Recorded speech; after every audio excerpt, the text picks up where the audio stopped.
What if the problem isn't how much you earn, but how your life quietly expands to consume it? Because on paper, $100,000 a year sounds like success. It's a number people aim for, a milestone, a signal that you've made it. And yet, a surprising number of people at that level feel stuck, not poor, not struggling in the traditional sense, but definitely not free. So where does the money actually go? Let's take a simple example. You're 29. You live in a decent city in the United States or Western Europe. You worked hard, climbed a few steps, and now you earn around $100,000 a year. That's roughly $8,300 a month before tax. After taxes, you're left with about $5,500 to $6,000 per month, depending on where you live. Now look at your life. Rent or mortgage is around $2,000. Car payment, insurance, and fuel add another $600 to $800. Student loans take $300 to $500. Groceries, utilities, and subscriptions cost about $800 to $1,000. Eating out, weekends, and small comforts easily add another $500 to $800. You're already at around $4,500 to $5,500. And that's before travel, emergencies, or saving for the future. So even at $100K, you're not really building much, you're maintaining. At first glance, this looks like a spending problem, but it's deeper than that. It's a structural illusion, because most people don't upgrade their income, they upgrade their identity. When your salary increases, your life quietly adjusts to match what that salary is supposed to look like. A better apartment, a newer car, more convenience, more normal expenses for someone at your level. None of these decisions feel reckless. They feel reasonable. That's what makes the trap invisible. Let's break this down in a different way. Imagine two people earning $100K.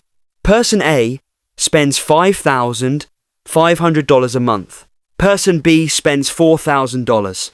That's a $1,500 difference. Over 1 year, that's $18,000. Over 5 years, that's $90,000, without even considering investment growth. Same income, completely different trajectory. The gap isn't created by income.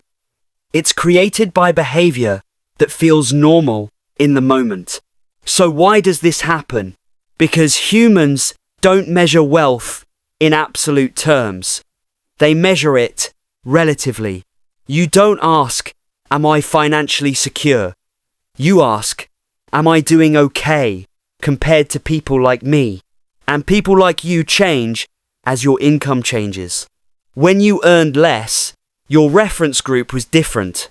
Now, your environment includes colleagues, friends, and social circles where higher spending is standard.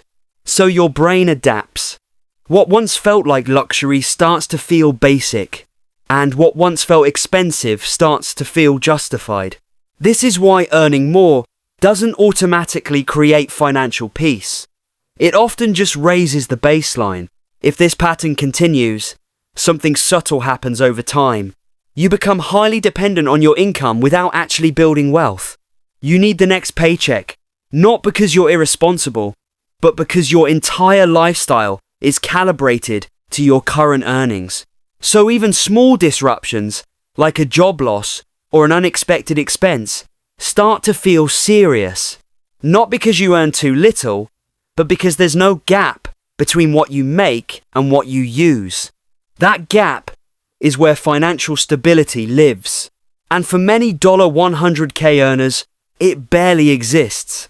Now here's where financially intelligent people think differently. They don't treat income increases as permission to expand life immediately. They treat it as an opportunity to widen the gap between earning and spending.